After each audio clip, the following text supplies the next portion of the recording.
Mula sa isang marangyang kasal, nauwi sa madugong bangungot ang buhay ni Annalyn nang matuklasan niyang ang kanyang mga biyenan ay isang pamilya ng mga mamamatay tao. Habang mabilis siyang tumatakas mula sa mga balisong ni Doña Cynthia, natuklasan niya ang lihim na sila rin ang pumatay sa kanyang mga magulang para sa yaman. Sa gitna ng nakamamatay na habulang ito, makakawala ba si Annalyn sa kuko ng mga demonyong itinuring niyang pamilya?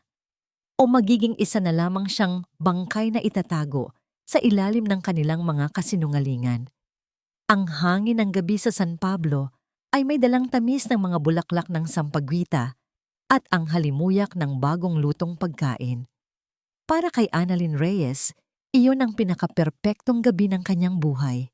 Nakatayo sa gitna ng malawak na hardin ng Hacienda de la Cruz, sa ilalim ng libu-libong maliliit na ilaw na parang mga bituin na bumaba mula sa langit. Pakiramdam niya ay isa siyang prinsesa sa isang totoong fairy tale. Ang kanyang puting-puting bestida de boda ay yumayakap sa kanyang katawan. At sa bawat pag-ikot niya sa salyo ng mabagal na musika, tila siya lumulutang. Ngunit ang totoong dahilan ng kanyang paglutang ay ang mga braso ng lalaking kayakap niya ngayon, ang kanyang asawa, si Rafael de Villa.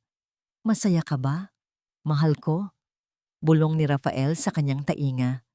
Ang hininga nito ay mainit at nagbibigay ng kakaibang kiliti sa kanyang batok. Itiningala ni Ana ang kanyang muka at sinalubong ang mga mata ni Rafael na puno ng pagsinta. Sobra, Rafael. Sobrang sobra. Pakiramdam ko, nananaginip lang ako.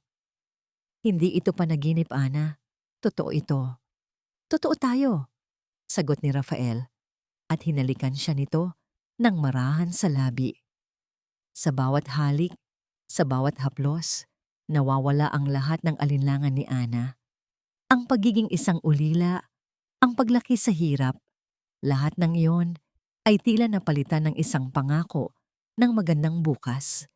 Isang bukas kasama si Rafael dito sa hasyenda na ito. Ngunit sa gilid ng kanyang paningin, nahagip niya ang isang anino na tila hindi nababagay sa masayang pagdiriwang. Nakatayo malapit sa isang puno ng mangga, hawak ang isang kopita ng mamahaling alak, ay ang ina ni Rafael, si Doña Cynthia de Villa.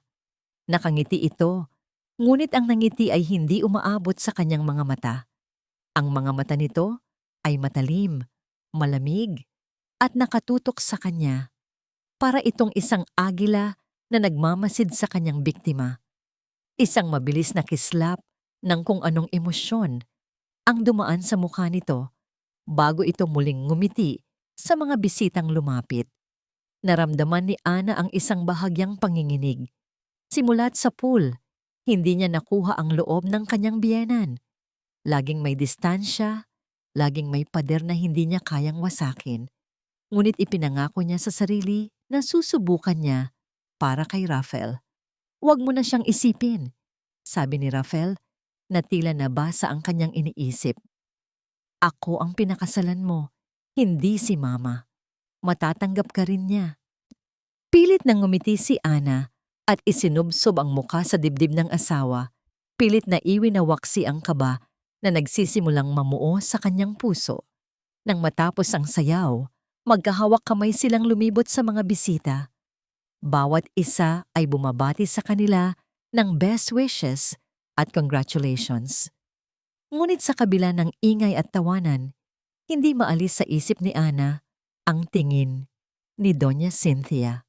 Ilang sandali pa, lumapit sa kanila ang ama ni Rafael, si Don Ricardo de Villa. Isa itong tahimik na tao, laging nasa anino ng kanyang asawa. Ngayong gabi, tila balisa ito. Ang noo nito'y may malalalim na guhit ng pag-aalala at ang mga kamay ay bahagyang nanginginig. Rafael, anak, maaari ko bang mahiram sandali si Ana? Sabi ni Don Ricardo, ang boses ay halos pabulong. Nagkatinginan sina Rafael at Ana. Sige po, Papa, sagot ni Rafael bago bumaling kay Ana. Babalik ako kaagad, mahal ko. Hinalikan siya nito sa noo at nagpaalam upang kausapin ang ilang mga kasosyo sa negosyo. Sinundan ni Ana ang kanyang biyenang lalaki palayo sa pagdiriwang patungo sa mas tahimik na bahagi ng bahay. Ang malawak na aklatan, ang amoy ng mga lumang libro at kahoy ay sumalubong sa kanila. Pagsara ni Don Ricardo ng pinto, tila naputol ang lahat ng ingay mula sa labas. Tanging ang tunog ng kanilang mga hininga ang maririnig. "May problema po ba, Don Ricardo?" tanong ni Ana, sinusubukang maging magalang sa kabila ng lumalaking kaba. Humarap ito sa kanya at sa liwanag ng ilawan sa mesa, nakita ni Ana ang itsura nito. Puno ng takot, puno ng pagsisisi. Ang mukha nito ay maputla at basang-basa ng pawis. "Huwag mo akong tawaging Don Ricardo," sabi nito. Ang boses ay nanginginig. "Pakiusap, Ana. Patawarin mo ako." "Patawad? Para po saan?" Naguguluhang tanong ni Ana. Lumapit si Don Ricardo. Hinawakan ang kanyang mga braso. Ang pagkakahawak nito ay mahigpit, desperado.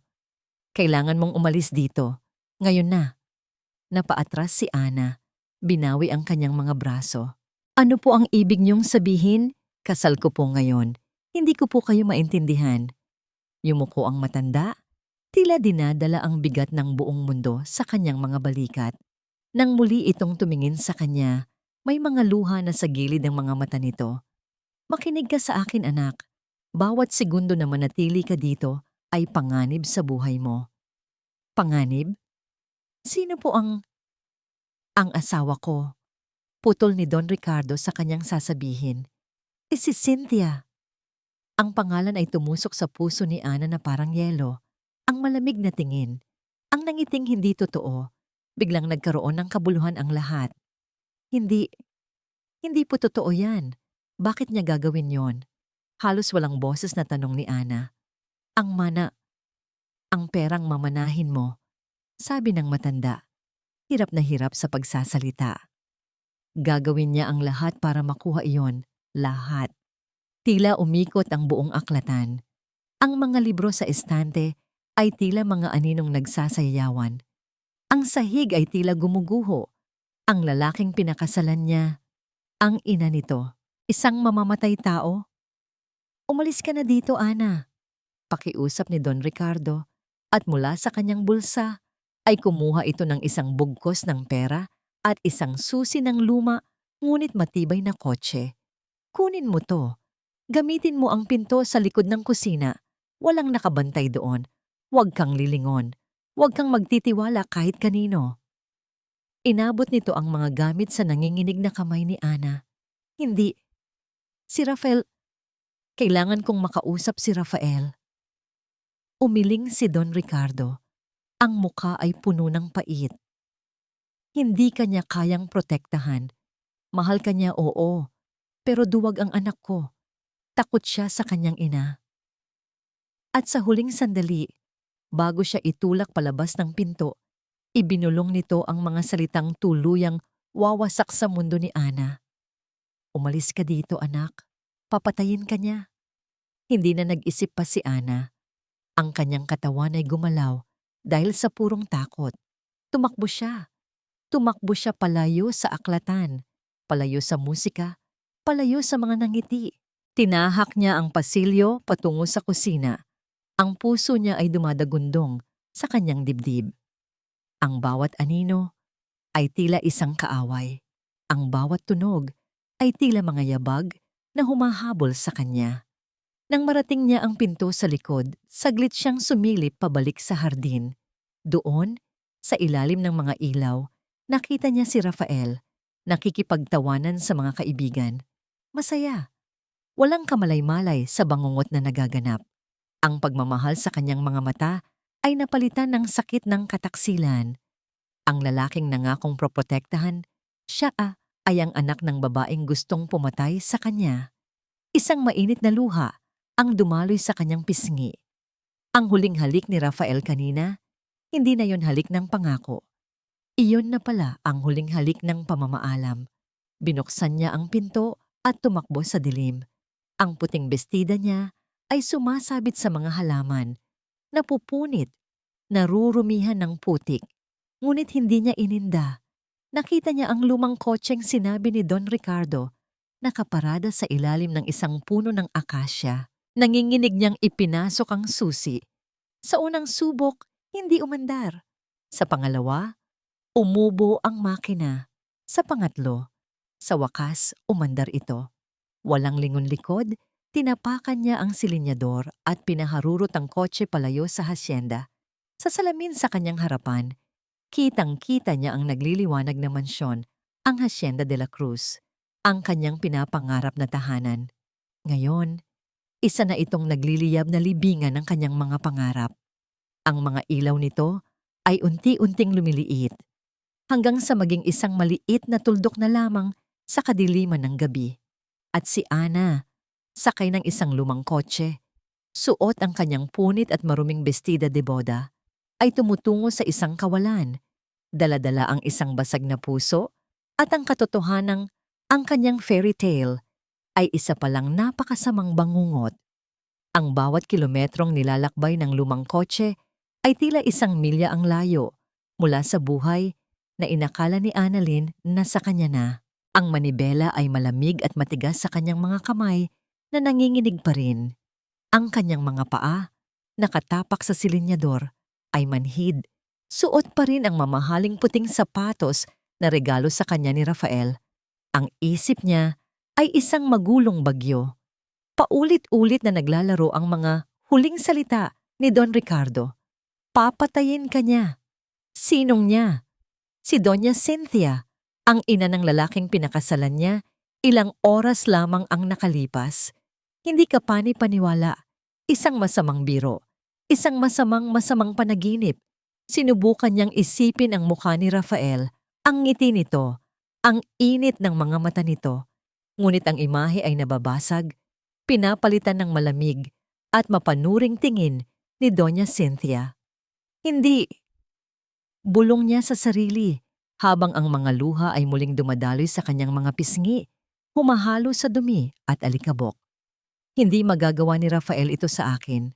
Bumalik sa kanyang alaala ang isang gabi. Ilang buwan na ang nakalipas habang namamasyal sila sa dalampasigan. Hinawakan ni Rafael ang kanyang mga kamay. Tinitigan siya ng diretso sa mata at sinabing, "Hinding-hindi kita pababayaan, Ana. Ano man ang mangyari, poprotektahan kita." Ang pangakong yon na minsan ay nagbigay sa kanya ng kapanatagan, ngayon ay parang mga bubog na tumutusok sa kanyang puso. Sinungaling. Humikbi siya. Sinungaling kayong lahat. Sa gitna ng kanyang pagdadalamhati, kinuha niya ang kanyang telepono mula sa maliit na purse na nakasabit pa rin sa kanyang balikat. Nanginginig ang mga daliri niyang hinanap ang pangalan ni Rafael. Kailangan niyang marinig ang boses nito. Kailangan niyang marinig mula sa kanya na isa lamang itong malaking pagkakamali. Nagring ito. 1, 2, 3, 4 na beses. Bago ito napunta sa voicemail, sinubukan niya ulit. Ganun pa din. Walang sagot. Ang bawat hindi nasagot na tawag ay isang kumpirmasyon ng katotohanang pilit niyang tinatakasan. Nag-iisa siya dito. Habang binabaybay niya ang isang madilim at masukal na daan na hindi niya kabisado, biglang umubo ang makina ng kotse.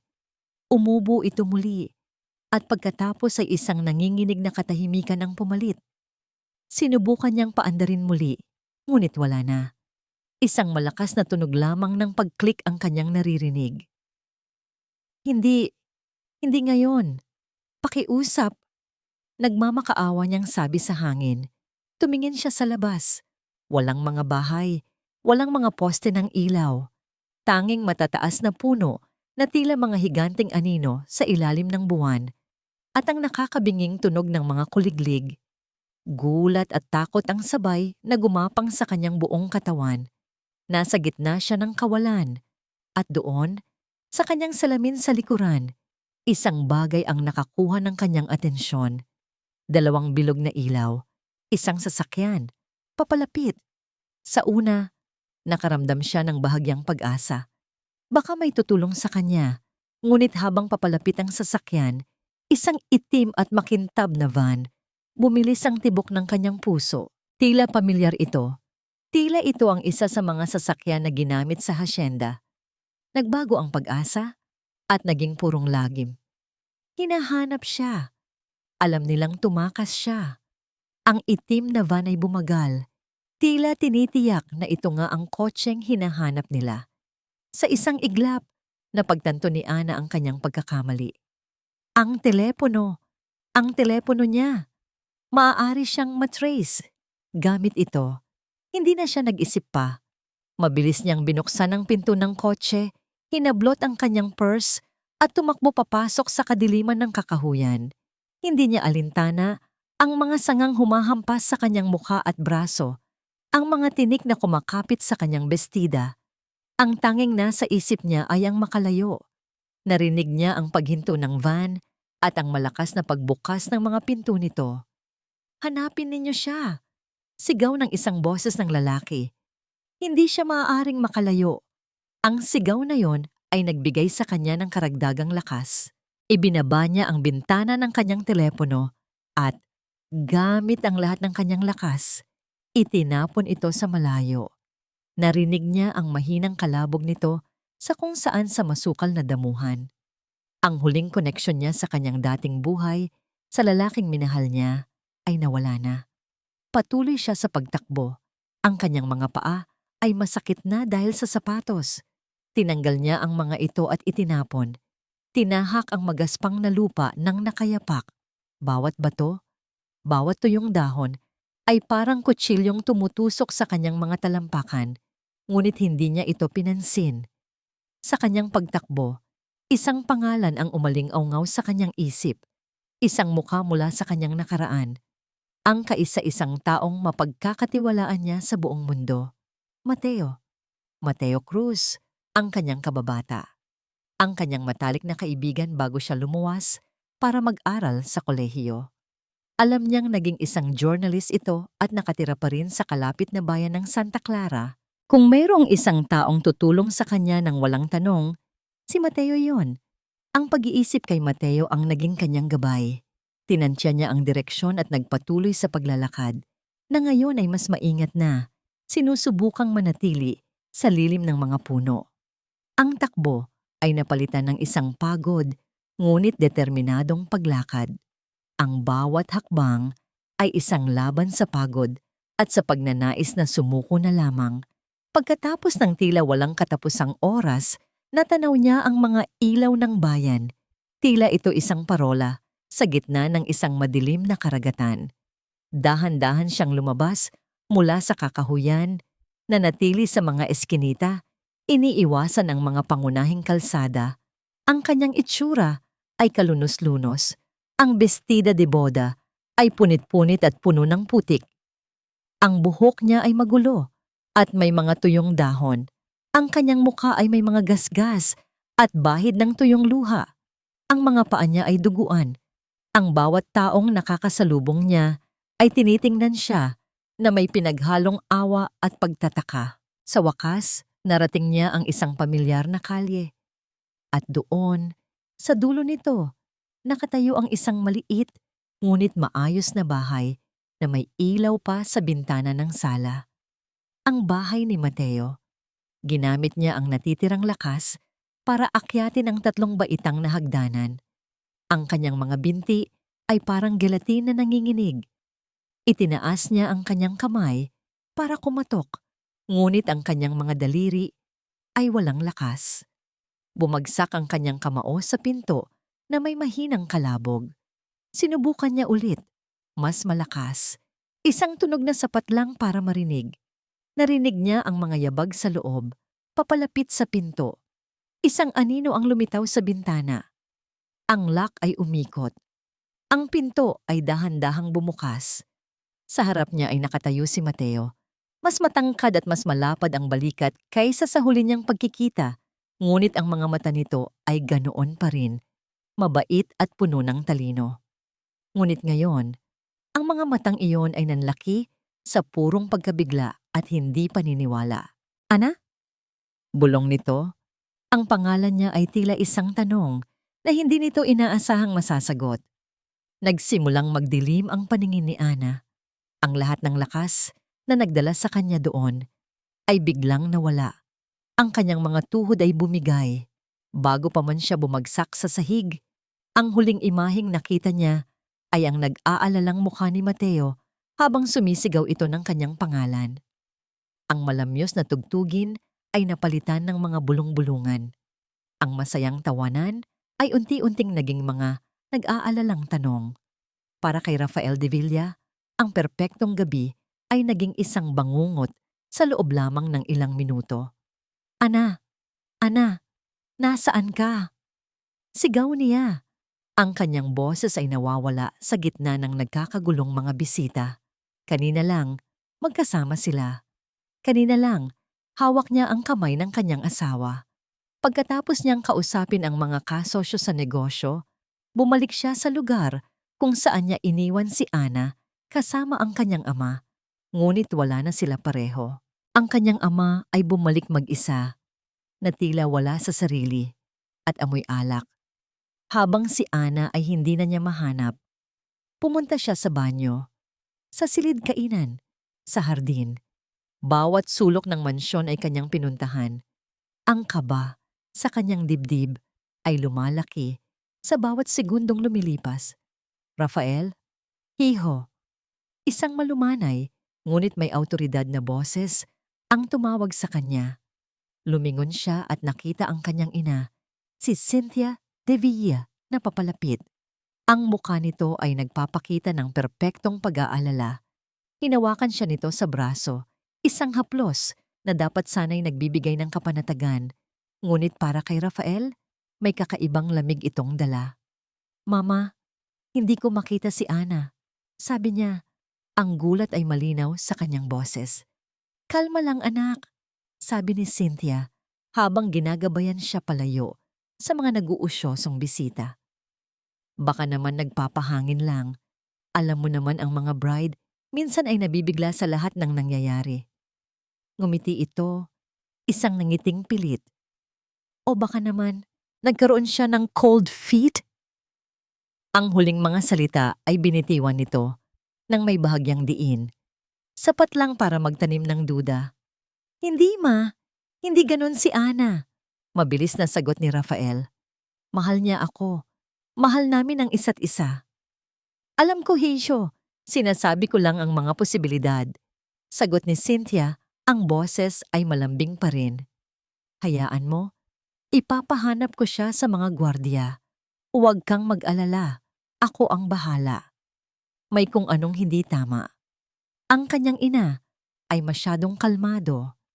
Sa kabila ng pag-aalala sa mukha nito, ang mga mata nito ay matatag, kalkulado. Iniwan niya ang kanyang ina at mabilis na umakyat sa kanilang silid, ang kanilang honeymoon suite. Baka nauna na ito doon, naisip niya. Baka pagod na ito. Pagbukas niya ng pinto, isang malamig na katahimikan ang sumalubong sa kanya. Ang kama ay maayos pa rin, pinalamutian ng mga talulot ng rosas. Ang mga regalo ay nakasalansan sa isang sulok. Ngunit wala si Ana. Nilapitan niya ang vanity table. Ang pabango ni Ana ay nandoon, at ang isang pares ng hikaw na hindi nito naisuot. At sa tabi noon, isang maliit na piraso ng papel na nakatupi. Isang piraso ng stationery ng hotel kung saan sila nag-ayos kanina. Kinuha niya ito. Nanginginig niyang binuksan. Nakaimprinta dito ang mga salitang isinulat sa nanginginig na kamay. Tila minadali. "Sikreto ng pamilya Al-Im, libingan ko." Walang pirma, walang paliwanag. Tanging ang mga nakakatakot na salitang iyon. Sikreto? Anong sikreto? At bakit libingan? Paulit-ulit niyang binasa ang mga salita. Ngunit lalo lamang siyang naguluhan at natakot. Hindi ito sulat ng isang babaeng tumakas. Ito ay sulat ng isang taong nasa panganib. Dala ang papel, bumaba siyang muli. Ang isip ay lumilipad. Dumiretso siya sa aklatan, kung saan niya madalas natatagpuan ang kanyang ama. At hindi siya nagkamali. Naabutan niya si Don Ricardo na nakaupo sa isang silyang balat. Hawak ang isang halos walang laman na bote ng brandy. Lasing na ito. Ang mamahaling barong nito ay lukot at ang mga mata ay namumugto. "Papa," sabi ni Rafael, ipinakita ang papel. "Ano po ito? Ano ang ibig sabihin nito? Nakausap niyo si Ana kanina, di ba? Anong sinabi niyo sa kanya?" Tumingin si Don Ricardo sa papel, ngunit tila tinatagos lang ng kanyang paningin ito. Umiling-iling ito. Ang mga labi ay nanginginig. Wala akong kasalanan." "Anong kasalanan ang sinasabi niyo?" Giit ni Rafael, hinawakan ng ama sa balikat. "Papa, magsalita kayo. Nasaan si Ana?" Biglang hinawakan ni Don Ricardo ang braso ng anak. Ang mga mata nitong puno ng luha ay tumitig sa kanya, puno ng sakit at pagsisisi na hindi maintindihan ni Rafael. "Kasalanan ko ang lahat. Patawarin mo ako, anak." Humikbi ang matanda. "Patawarin mo ako." Pagkatapos ay bumagsak ito sa isang mahimbing na pagtulog ng lasing. Iniwan si Rafael na mas lalong naguguluhan at natatakot. Kasalanan? Anong kasalanan? Naihilamos ni Rafael ang kanyang mga kamay sa mukha. Wala siyang makuhang matinong sagot. Ang kanyang asawa ay nawawala. Ang kanyang ama ay lasing at nagsasalita ng kung ano-ano, at ang kanyang ina. Habang papalabas siya ng aklatan, napadaan siya sa study ng kanyang ina. Bahagyang nakaawang ang pinto. May naririnig siyang boses mula sa loob. Ang boses ni Cynthia. "Hindi, ayokong marinig ang mga palusot mo," sabi nito sa kausap sa telepono. Ang boses nito ay hindi na malambing. Ito ay malamig, matigas na parang bakal. "Sinabi ko sa inyo na bantayan siya. Isang babae lang, hindi niyo pa magawa?" Tumigil si Rafael. Nagtago siya sa gilid ng pinto, nakikinig. "Wala akong pakialam kung paano niyo gagawin," patuloy ni Cynthia. "Gawin niyo ang lahat. Halughugin niyo ang buong probinsya kung kinakailangan." May sinabi ang nasa kabilang linya. Pagkatapos ay nagsalita muli si Cynthia, at ang mga sumunod na salita nito ang nagpatindig ng lahat ng balahibo sa katawan ni Rafael. "Hanapin siya. At kapag nahanap niyo, dalhin niyo sa akin, buhay o patay." Isang nakakabinging katahimikan ang sumunod. Bago nito ibinaba ang telepono, nakatayo lang si Rafael sa labas, hindi makagalaw. Ang dugo sa kanyang mga ugat ay tila nagyelo. Buhay o patay? Ito ba ang klase ng utos na ibibigay mo para sa isang nawawalang manugang? Narinig niya ang mga yabag ng ina papalabas ng study. Mabilis siyang nagtago sa isang madilim na pasilyo. Dumaan si Cynthia. Hindi siya napansin. Ang mukha nito ay kalmado, ngunit ang mga mata ay nagniningas sa galit. Nang sigurado nang nakalayo ito, nanginginig na pumasok si Rafael sa study. Hindi niya alam kung ano ang hinahanap niya. Isang ebidensya? Isang paliwanag? Ang kanyang mga mata ay napadako sa malaking lamesa na gawa sa mahogany. Ang lamesa kung saan pinapatakbo ng kanyang ina ang kanilang imperyo. May kung anong nag-udyok sa kanya na buksan ang pang-itaas na drawer sa kanan. Alam niya kung ano ang nandoon. Isang maliit na handgun na laging sinasabi ng ina niya na para sa proteksyon. Dahan-dahan niyang hinila ang drawer. Wala. Ang pulang velvet na lalagyanan ng baril ay naroon, ngunit wala itong laman. Ang baril na dapat ay naroon ay nawawala. Napaurong si Rafael. Ang note, ang lasing na pag-amin ng kanyang ama, ang malamig na utos ng kanyang ina, at ngayon, ang nawawalang baril. Ang mga piraso ng palaisipan ay nagsisimulang magkabit-kabit sa kanyang isipan, at ang nabubuong larawan ay isang bagay na mas masahol pa sa kanyang pinakamasamang bangungot. Hindi tumakas si Ana, pinatakas siya, at ngayon, hinahabol siya para patahimikin. Ang unang nagbalik sa kamalayan ni Annalyn ay ang amoy ng kape at ng isang pamilyar na antiseptic. Idinilat niya ang kanyang mga mata At ang sumalubong sa kanya ay hindi ang marangyang kisame ng Hacienda de la Cruz, kundi isang simpleng puting kisame na may ilang bitak. Dahan-dahan siyang bumangon. Nakahiga siya sa isang lumang sofa. May kumot na nakabalot sa kanya. Nakasuot siya ng isang malaking t-shirt at shorts na malinaw na hindi sa kanya. Ang kanyang damit pangkasal, ang simbolo ng kanyang nawasak na pangarap, ay maingat na nakatupi sa isang silya sa di kalayuan. Punit-punit ito at marumi. Isang tahimik na saksi sa kanyang sinapit. Gising ka na pala. Ang boses na yon, mahinahon at pamilyar. Lumingon siya at nakita si Mateo papalapit mula sa kusina, dala ang isang tasa ng mainit na kape. Inilapag nito yon sa maliit na mesa sa tabi ng sofa. Kamusta ang pakiramdam mo? Tanong nito. Ang mga mata ay puno ng pag-aalala. Sinubukan ni Ana na magsalita, ngunit isang hikbi ang unang lumabas. Ang lahat ng nangyari, ang kasal, ang babala, ang pagtakas, ay bumalik sa kanya na parang isang malakas na alon at muli siyang nalunod sa sakit. Hindi nagsalita si Mateo. Umupo lamang ito sa sahig sa tabi niya, naghihintay. Ang kanyang tahimik na presensya ay mas nakatulong kaysa sa anumang salita. Nang sa wakas, ay humupa ang kanyang pag-iyak, kinuha niya ang tasa ng kape. Ang init nito ay gumapang sa kanyang nanginginig na mga kamay.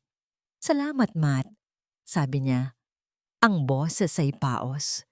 Walang anuman, Ana, pero kailangan kong malaman. Anong nangyari sa'yo? Bakit ganyan ang itsura mo sa gabi ng kasal mo? Tumingin si Ana sa kanyang kaibigan.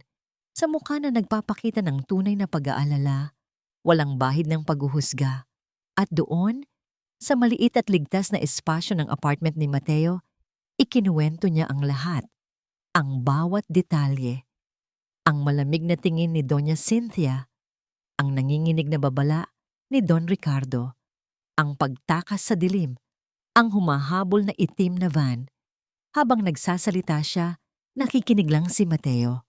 Ang kanyang mukha ay dahan-dahang nagbago mula sa pag-aalala patungo sa hindi paniniwala. At sa huli, sa isang matigas na determinasyon. Bilang isang journalist, sanay siyang makarinig ng mga kwentong mahirap paniwalaan. Ngunit ang kwento ni Ana, ang paraan ng pagkakasabi nito, ay may bigat ng katotohanan. Papatayin niya ako, Matt. Pagtatapos ni Ana, ang boses ay halos pabulong. Dahil sa isang mana na hindi ko naman alam na mayroon pala ako. Naniniwala ako sa iyo, Ana, sabi ni Mateo. Ang kanyang boses ay matatag. Dito ka muna. Ligtas ka dito. Ito ang luma kong apartment na ginagamit ko na lang bilang opisina. Walang nakakaalam nito maliban sa akin. Ang mga salitang iyon, naniniwala ako sa iyo, ay parang balsamo sa sugatan niyang kaluluwa. Sa unang pagkakataon sa loob ng maraming oras, nakaramdam siya ng bahagyang pag-asa. Kinabukasan, ang unang ginawa ni Ana ay harapin ang kanyang bagong katotohanan. Tumingin siya sa salamin. Ang babaeng nakatingin pabalik ay may magulong buhok, namumugtong mga mata, at bakas ng takot. Hindi ito si Annalyn Reyes na ikinasal kahapon. Kailangan kong magbago ng anyo, sabi niya kay Mateo. Hindi nila ako pwedeng makilala. Binigyan siya ni Mateo ng isang gunting. Walang pag-aalinlangan, hinawakan ni Ana ang kanyang mahabang buhok, ang buhok na laging pinupuri ni Rafael, at ginupit ito. Bawat lagas ng buhok sa sahig ay tila pagtalikod sa kanyang nakaraan. Gupit na hanggang balikat, hindi pantay, pero sapat na para mag-iba ang kanyang itsura. Isinuot niya ang isa sa mga lumang damit ni Mateo. Pagtingin niya muli sa salamin, isang estranghero na ang nakita niya. Isang estrangherong handang lumaban. May ipapakita ako sa iyo, sabi ni Mateo, at inilabas nito ang isang lumang laptop. Binuksan nito ang mga naka-archive na file, mga lumang artikulo ng balita, at naroon, sa screen, ang larawan ng kanyang mga magulang, nakangiti. Buhay, ang headline, Mag-asawang Reyes, patay sa freak car accident. Lagi akong may duda dito, Ana, sabi ni Mateo habang itinituro ang screen. Ayon sa police report, nawalan daw ng preno ang truck na bumangga sa kanila. Pero ang driver ng truck, hindi kailanman natagpuan. Ang kaso, isinara kaagad. Masyadong mabilis, masyadong malinis. Pinagmasdan ni Ana ang mga luma at kupas na larawan. Ang mga magulang niya, ang pamilya De Villa ay dumalo pa sa libing, nag-aalok ng pakikiramay. Si Doña Cynthia, nakasuot ng itim, mukhang nagdadalamhati, isang kasinungalingan. Lahat ay kasinungalingan. Ang Hacienda de la Cruz, bulong ni Ana, isang biglaang alaala ang pumasok sa kanyang isip. Noong bata ako, laging sinasabi ni Mama na balang araw, babalik kami sa isang malaking lupain na puno ng puno ng niyog. Ang lupain daw na yon ay para sa akin. Nagkatinginan sila ni Mateo. Parehong iniisip ang isang imposible, ngunit nakakatakot na posibilidad. Habang pinag-aaralan nila ang mga dokumento, isang alaala pa ang sumagi sa isip ni Ana. Yung kahon, Matt. Ang kahon ni Mama. Anong kahon? Isang lumang kahon na gawa sa nara. Lagi niyang sinasabi na nandoon lahat ng kayamanan niya. Mga sulat, mga litrato, mga dokumento. Itinago niya iyon sa bahay ni Tia Elena sa Batangas bago nangyari ang aksidente. Ang pag-asang kanina'y maliit lamang ay biglang lumaki. Isang konkretong lead, isang bagay na maaaring maglaman ng mga sagot.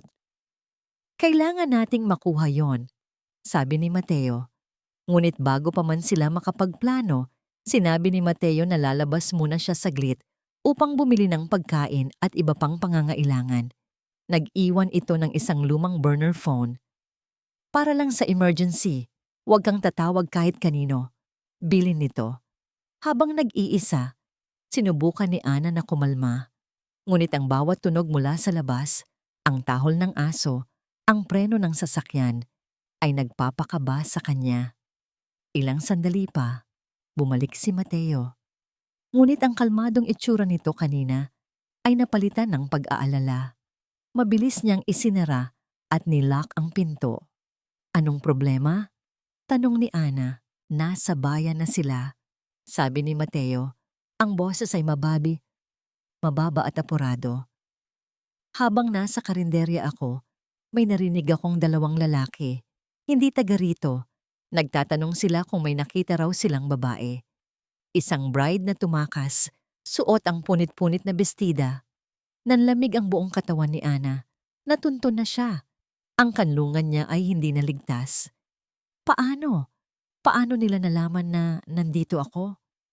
Hindi nila alam. Naghahanap pa lang sila. Pero hindi magtatagal. Mahahanap nila tayo. Kailangan na nating umalis dito. Habang nag-aayos sila ng mga gamit na dadalhin, biglang tumunog ang burner phone na iniwan ni Mateo. Nagkatinginan sila. Parehong nagtataka. Walang nakakaalam ng numerong yon. Nanginginig na sinagot ni Mateo ang tawag. Hello?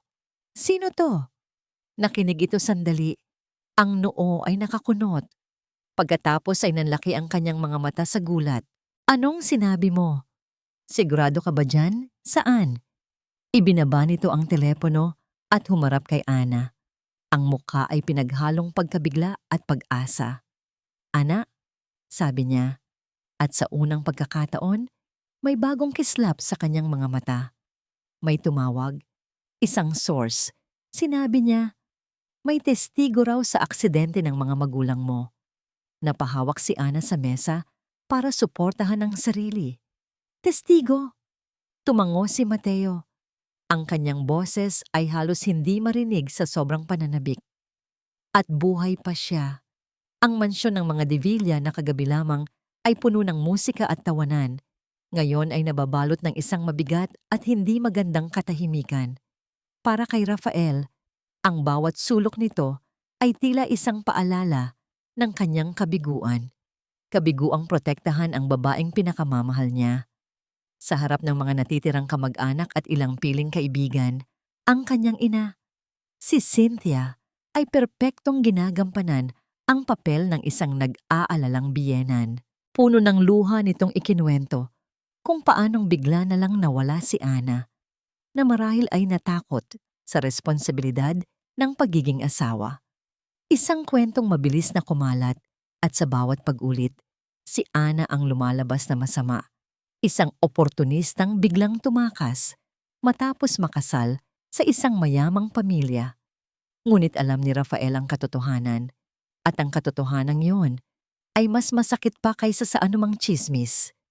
Nagkunwari siyang naniniwala sa drama ng kanyang ina. Nagkunwari siyang galit kay Ana. Ngunit sa likod ng kanyang mga mata, ang nag-aalab ay hindi galit, kundi isang malamig na determinasyon. Kung kailangan niyang maglaro ng dobleng laro para malaman ang katotohanan at mailigtas si Ana, gagawin niya. Ang unang pagkakataon ay dumating ng umagang yon sa kanilang almusal. Tanging sila na lang ng kanyang ina ang nasa mahabang mesa. "Huwag ka nang malungkot, anak," sabi ni Cynthia habang nilalagyan ng pagkain ng kanyang plato. "Kung talagang mahal ka niya, babalik siya. Kung hindi, mas mabuti nang malaman mo ngayon." "Siguro nga po, ma," sagot ni Rafael. Pinapanatili ang pait sa kanyang boses, pero hindi ko pa rin maintindihan bakit siya aalis nang walang paalam. Tinitigan niya ang ina ng diretso sa mata. "May nasabi po ba kayo sa kanya na hindi niya nagustuhan?" Isang bahagyang pagbabago ang nakita ni Rafael sa mga mata ng ina. Isang kislap ng inis na mabilis ding nawala, napalitan ng pagkagulat. "Ako? Bakit naman ako gagawa noon? Malugod ko siyang tinanggap sa pamilyang ito." "Pero ang mana niya," sabi ni Rafael, sinasadyang bitawan ng salita. "Malaki raw po ang perang mamanahin niya mula sa mga magulang niya. Baka naman may ibang nag-interest doon?" Ibinaba ni Cynthia ang kanyang mga kubyertos. Ang nangiti sa labi nito ay nawala. "Rafael, ang usapan natin ay tungkol sa pag-alis ni Ana, hindi tungkol sa pera. Huwag mong ibahin ang usapan." Alam na ni Rafael, tumama siya sa isang sensitibong ugat. Nagpasya siyang ituloy ang kanyang plano. "Kailangan ko pong pumunta sa opisina, ma," sabi niya habang nagpupunas ng bibig. "Kailangan kong ilibang ang sarili ko. Baka mabaliw ako kung mananatili lang ako dito." "Magandang ideya yan, anak," sagot ni Cynthia, tila nasiyahan sa kanyang desisyon. "Ipakita mo sa lahat na hindi ka apektado, na ang negosyo pa rin ang pinakamahalaga." Ngunit hindi ang kasalukuyang negosyo ang pakay ni Rafael. Ang pakay niya ay ang nakaraan. Pagdating sa opisina, hindi siya dumiretso sa kanyang sariling silid. Sa halip, pumunta siya sa record section. Ang kailangan niya ay ang mga dokumento na may kinalaman sa pagbili ng Hacienda de la Cruz. Maraming taon na ang nakalipas. Alam niyang ang hacienda ay dating pag-aari ng ibang pamilya bago ito napunta sa kanila. "Good morning, Sir Rafael," bati ng matandang archivist. "Ano po ang maipaglilingkod ko?" "Gusto ko sanang makita ang mga papeles ng Hacienda de la Cruz, yung original acquisition files," sabi ni Rafael. Ang mukha ng archivist ay biglang nag-iba. "Naku, sir, pasensya na po kayo. Pero ang mga file na yon ay nasa restricted access. Tanging si Doña Cynthia lang po ang pwedeng magbukas noon." Isang pader. Isa na namang pader na itinayo ng kanyang ina. Bumalik si Rafa sa kanyang opisina. Bigo ngunit hindi sumusuko. Kung hindi niya madaan sa legal na paraan, kailangan niyang humanap ng iba. At naisip niya ang kanyang ama. Gabi na nang umuwi si Rafael. Naabutan niyang nag-iisa ang kanyang ama sa aklatan. Nakatingin sa bintana, hawak ang isang baso ng alak. Hindi ito lasing ngayon, pero ang lungkot sa mga mata nito ay mas malalim pa kaysa kagabi. "Papa," tawag ni Rafael. Lumingon si Don Ricardo at sa mukha nito ay nakita ni Rafael ang takot. Takot sa kanya, sa sarili nito, sa asawa nito. "Anak, Papa, Kailangan nating mag-usap, sabi ni Rafael. Isinara ang pinto. Tungkol kay Ana, tungkol sa pamilya Reyes. Sa pagbanggit ng pangalan, biglang namutla si Don Ricardo. Hindi ko alam ang sinasabi mo. Alam niyo po, giit ni Rafael. Nakita ko ang note pa. Sikreto ng pamilya, kaya libingan ko. Narinig ko si Mama sa telepono at alam kong nawawala ang baril niya. Papa, ano ang nagawa niyo sa pamilya Reyes? Napaupo ang matanda. Tila nawala ng lakas. Tinakpan nito ang kanyang mukha ng mga kamay. Hindi ko sinasadya. Pinilit lang ako. Sino po ang pumilit sa inyo? Si Mama. Hindi sumagot si Don Ricardo. Ngunit ang kanyang pananahimik ay isang malakas na oo. Biglang may narinig silang mga yabag sa labas. Si Cynthia. Mabilis na tumayo si Don Ricardo. Pinunasan ang kanyang mga mata. Wala kang narinig, Rafael. Wala kang alam. Para sa kaligtasan mo. Bumukas ang pinto. Ricardo, Rafael, anong ginagawa ninyo dito sa dilim? Tanong ni Cynthia. Ang boses ay matamis. Ngunit ang mga mata ay matalim. Nagpapalipat-lipat ng tingin sa kanilang dalawa. Wala po, Ma. Kinakamusta ko lang si Papa. Mabilis na sagot ni Rafael. Ngunit hindi nakalusot ang tensyon sa silid. Alam ni Rafael na nagdududa na ang kanyang ina. Kailangan niyang mag-ingat. Kinagabihan, hindi makatulog si Rafael. Ang mga salita ng kanyang ama ay paulit-ulit na tumatakbo sa kanyang isip. Pinilit lang ako. Ano ang ipinagawa sa kanya? Bumangon siya. Alam niyang may tinatago ang kanyang ama. Isang bagay na matagal na nitong kinikimkim. Naalala niya ang lumang opisina nito sa ibabang palapag. Isang silid na halos hindi na ginagamit simula nang si Cynthia na ang humawak sa lahat ng negosyo. Dahan-dahan siyang bumaba. Sa ilalim ng takip ng dilim, pumasok siya sa maalikabok na opisina. Ang amoy ng lumang papel at napabayaang kahoy ang sumalubong sa kanya. May hinahanap siya, ngunit hindi niya alam kung ano. Sinimulan niyang kapain ang mga lumang libro sa estante. Hinila niya ang isang lumang set ng encyclopedia. Sa likod nito, isang bagay ang nahulog. Isang maliit, itim na kwaderno. Ang diary ng kanyang ama. Nanginginig ang mga kamay na binuksan niya ito. Ang sulat ay lumana. Ang tinta ay medyo kupas. Hinanap niya ang petsa. Ang petsa ng aksidente ng mga magulang ni Ana. At naroon, isang entry. Isinulat sa nanginginig na kamay, ang tinta ay may mga bahid na tila mula sa luha. Ang mga salita ay maikli lamang, ngunit ang bigat nito ay halos magpabagsak kay Rafael. Diyos ko, ano ang nagawa ko sa pamilya Reyes? Isang tanong na walang sagot. Isang tanong na nagpapatunay na ang kanyang ama ay direktang sangkot. At sa ilalim ng entry na yon, may isang maliit na simbolo na iginuhit. Isang susi. At sa tabi nito, isang numero. 315. Hindi maintindihan ni Rafael ang ibig sabihin nito. Ngunit alam niya, ito ay isang clue. Isang susi sa katotohanang pilit na itinatago ng kanyang pamilya. At determinado siyang buksan ang kandado, anuman ang halimaw na naghihintay sa loob. Ang biyahe patungo sa liblib na baryo sa paanan ng Bundok Banahaw ay tila isang paglalakbay pabalik sa nakaraan.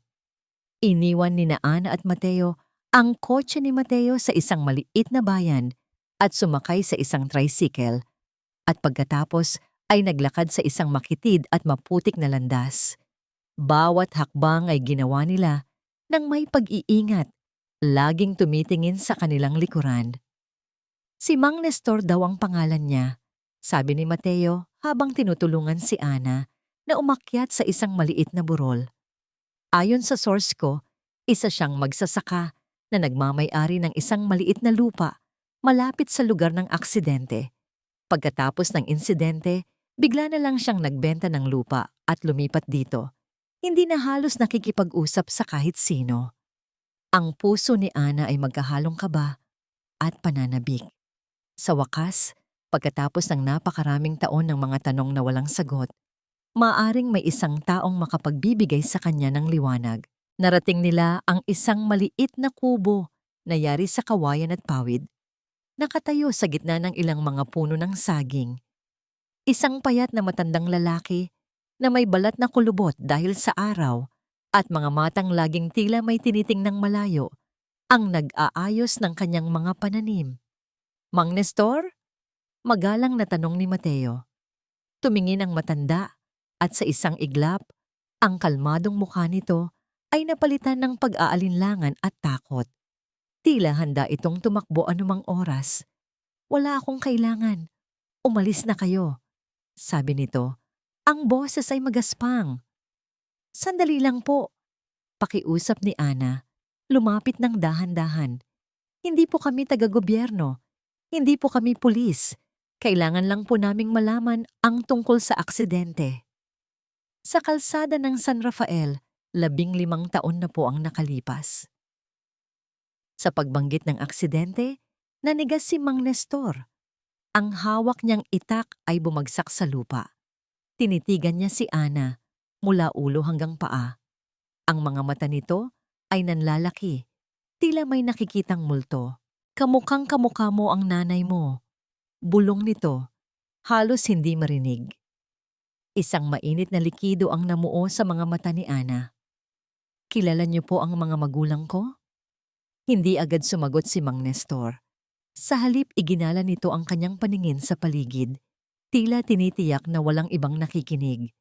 Pagkatapos ay sinenyasan sila nito na pumasok sa loob ng kubo. Ang loob ng kubo ay simple lamang, isang papag, isang maliit na mesa, at ilang mga gamit sa pagluluto. Umupo sila sa isang mahabang bangko na gawa sa kawayan. Ang tensyon sa loob ay halos nahihipo. "Matagal ko nang gustong kalimutan ang gabing iyon," simula ni Mang Nestor. Ang mga kamay ay magkasalikop sa ibabaw ng mesa. "Pero gabi-gabi, bumabalik pa rin sa aking panaginip." Kinuwento niya ang lahat. Gabi noon at pauwi na siya mula sa pagbebenta ng kanyang mga ani sa bayan. Naglalakad siya sa gilid ng kalsada nang may marinig siyang papalapit na sasakyan. Hindi ito ang karaniwang truck na dumadaan doon. Ito ay isang mamahaling itim na kotse. Mabilis ang takbo. Nagtago siya sa likod ng isang malaking puno ng balete. Ilang sandali pa, isa pang sasakyan ang dumating mula sa kabilang direksyon. Ang luma at medyo may kalumaang kotse ng mga magulang ni Ana. Nakahinto sila sa gilid ng daan. Pagpapatuloy ni Mang Nestor, ang boses ay nanginginig sa alaala. Tila may sira ang kanilang makina. "Nakita kong bumaba ang lalaki, ang tatay mo, para tingnan ang unahan ng kotse." Dito na nagsimulang maluha ang matanda. Ang itim na kotse, bumagal ito. Akala ko ay tutulong. Pero bigla na lang nitong binilisan ang takbo at sinadyang ibangga sa kotse ng mga magulang mo. Napasinghap si Ana. Tinakpan ang kanyang bibig. Si Mateo naman ay mahigpit na hinawakan ang balikat ng kaibigan. Sinusubukang magbigay ng suporta. "Hindi yun aksidente," humikbi si Mang Nestor. "Pagpatay iyon. Nakita ko. Nakita ko lahat." Sa isip ni Ana, isang malabong imahe ang nabuo. Ang tunog ng nababasag na salamin, ang nakakabinging pagbangga, ang sigaw ng kanyang ina, mga fragment ng isang bangungot na matagal na niyang ibinaon sa limot. Sino po ang nagmamaneho ng itim na kotse?" tanong ni Mateo. Ang boses ay kalmado ngunit may diin. Tumingin si Mang Nestor kay Ana. Ang mga mata nito ay puno ng awa at takot. "Kilala ninyo siya. Isang makapangyarihang tao." "Sino po?" giit ni Ana. Ang boses ay basag. Pagkatapos ng banggaan, bumukas ang pinto ng itim na kotse. Lumabas ang driver. Tumingin siya sa paligid. Akala ko ay nakita niya ako. Nagtago ako ng maigi. Nakita ko ang mukha niya sa ilalim ng sinag ng buwan. Huminga ng malalim si Mang Nestor bago sabihin ang pangalan. Si Ricardo de Villa. Ang pangalan ay parang isang kulog na yumanig sa buong pagkatao ni Ana. Si Don Ricardo, ang taong nagligtas sa kanya, ang taong nagbigay sa kanya ng babala, ang taong nagbigay sa kanya ng susi para makatakas. Siya rin. Siya rin ang pumatay sa kanyang mga magulang. Ang kabaitan na ipinakita nito sa gabi ng kasal, hindi iyon dahil sa awa. Iyon ay dahil sa konsensya. Iyon ay ang huling akto ng isang taong matagal nang binabagabag ng kanyang kasalanan. Isang pagtatangkang itama, ang isang napakalaking pagkakamali. Pero huli na ang lahat. Kinabukasan, sabi pa ni Mang Nestor, may mga taong dumating sa bahay ko. Mga taong hindi ko kilala. Binigyan nila ako ng isang supot ng pera. Sinabi nila na wala akong nakita, wala akong narinig. Kung magsusumbong daw ako, hindi lang ako ang mawawala, kundi pati ang buong pamilya ko. Natakot ako. Kaya kinuha ko ang pera at lumayo. Hindi na makapagsalita si Ana. Ang galit at pagkalito ay nag-aagawan sa kanyang puso. Paano mo kamumuhian ang isang taong pumatay sa iyong pamilya kung siya rin ang nag-iisang taong nagligtas sa iyong buhay? Ang mundo niya ay gumuho na naman. At sa pagkakataong ito, mas masakit, mas malala. Ang tanging taong pinagkatiwalaan niya sa loob ng hasyenda ay isa rin palang berdugo. Nagpaalam sila kay Mang Nestor. Nangakong hindi nila ito idadawit hanggat hindi pa handa ang lahat. Habang naglalakad sila pabalik, tahimik lang si Ana. Ang kanyang isip ay blangko. Ang kanyang puso ay manhid. Pagdating nila sa lugar kung saan nila iniwan ang tricycle, napansin ni Mateo ang isang bagay sa di kalayuan. Isang itim na van, nakaparada sa tabi ng kalsada, bahagyang natatakpan ng mga puno. Katulad ng van na ikinuwento ni Ana. Ana dapa, mabilis na sabi ni Mateo, at hinila niya si Ana sa likod ng malalaking halaman. Dalawang lalaki ang bumaba mula sa van. Ang mga mukha nito ay hindi pamilyar, ngunit ang kanilang kilos ay mapanganib. Tila may hinahanap sila. Nagtama ang mga mata ni na Ana at Mateo. Hindi na sila kailangang magsalita. Nakita na sila. Ang mga numerong 3 o 1 to the 5 at ang simbolo ng susi ay umuukil-kil sa isip ni Rafael. Hindi siya makatulog, hindi siya makakain. Ang tanging nagpapatakbo sa kanya ay ang adrenaline at ang desperadong pagnanais na matuklasan ang katotohanan. Saan may kandado na nangangailangan ng kombinasyong ito? Sinubukan niya ang mga lumang safe deposit box, mga briefcase, ngunit wala.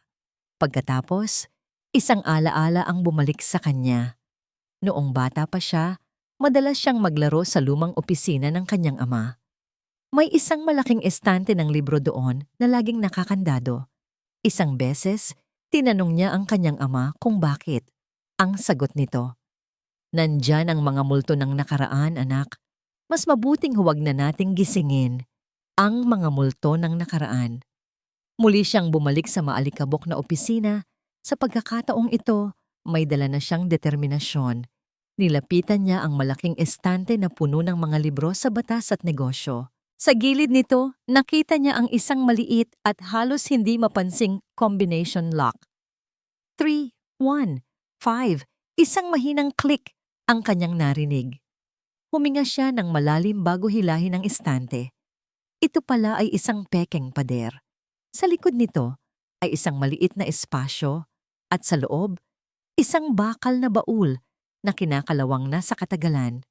Nang buksan niya ito, isang amoy ng luma at nabubulok na papel ang sumalubong sa kanya. Sa loob, naroon ang mga dokumentong matagal na niyang hinahanap. Ngunit may isang bagay na mas importante pa roon. Isang makapal na sobre na may nakasulat na, "Para kay Rafael, kung sakaling hindi ko nakayanin." Nanginginig ang mga kamay na binuksan ni Rafael ang sobre.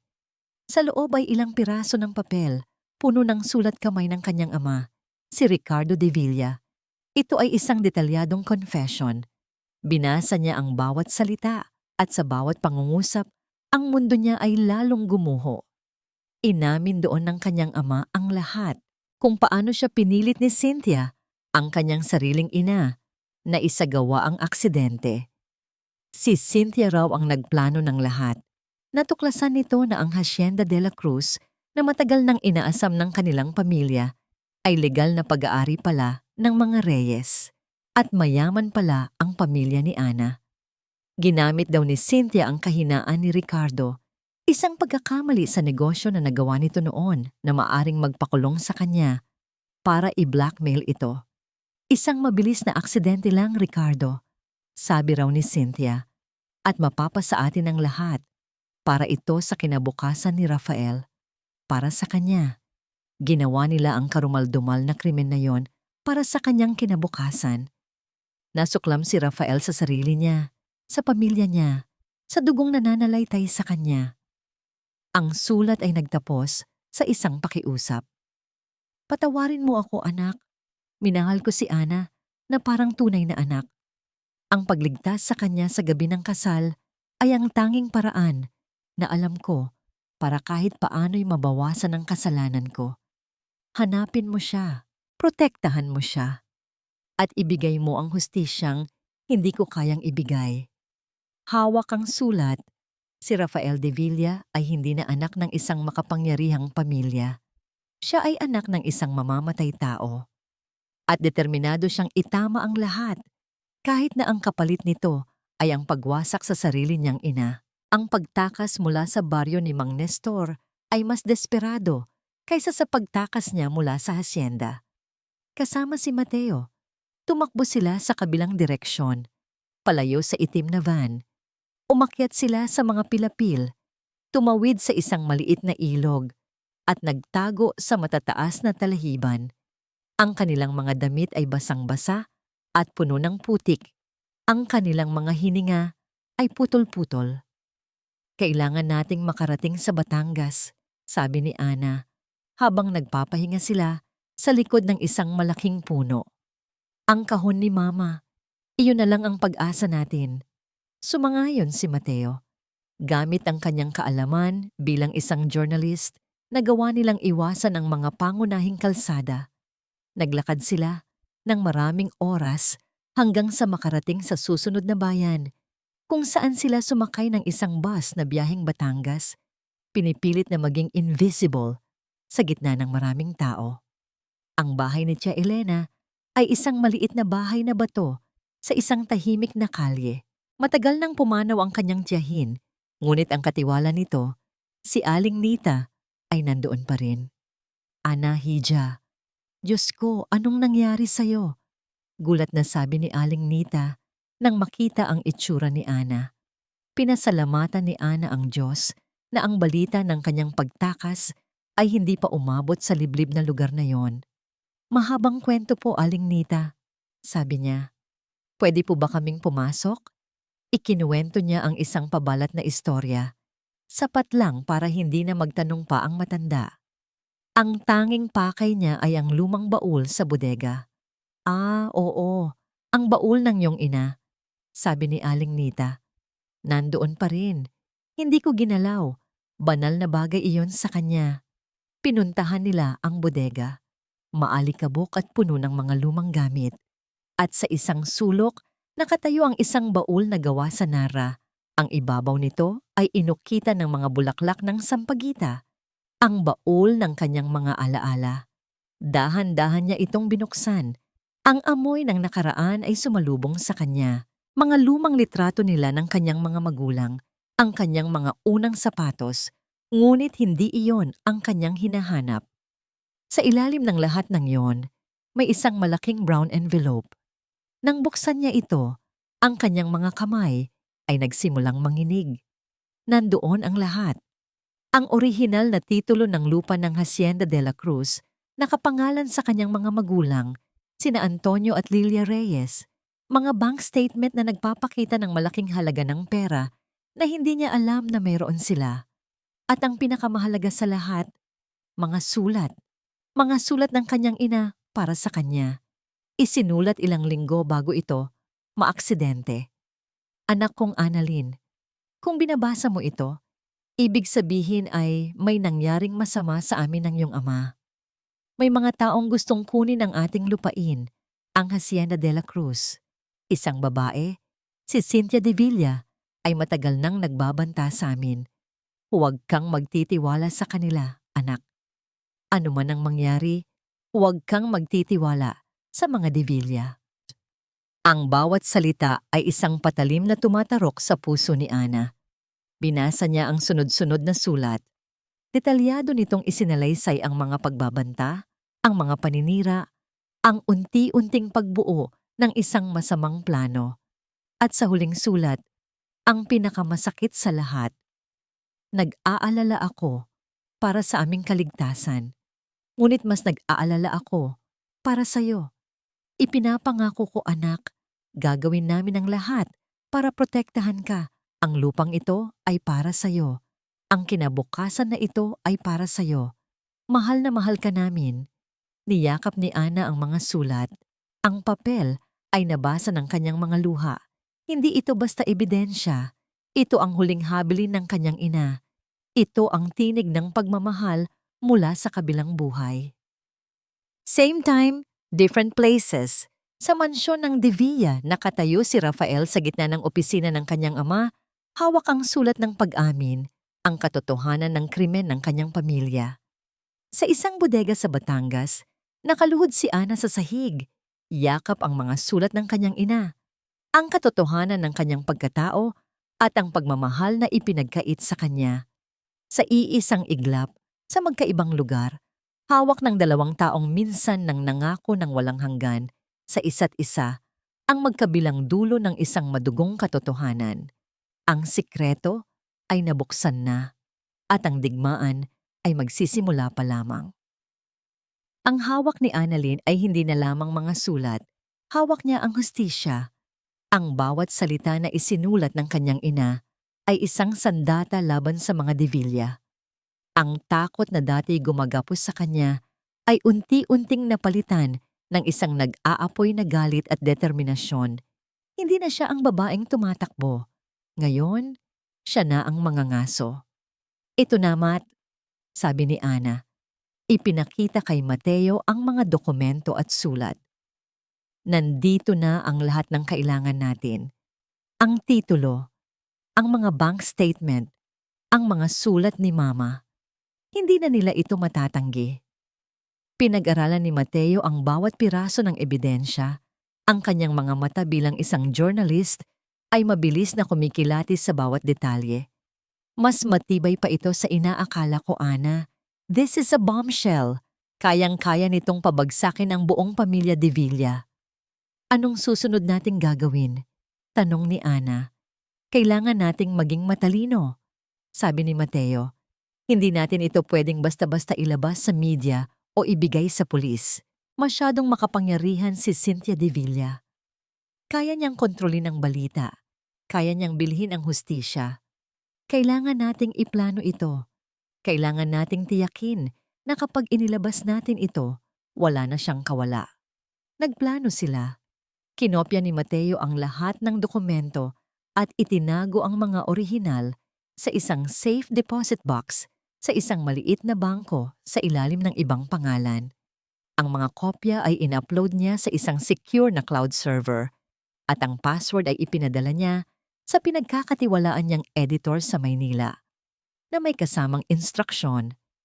Kung may mangyaring masama sa akin, ilabas mo ang lahat. Habang abala sila sa pagplano, si Ana ay gumawa ng isang desisyon.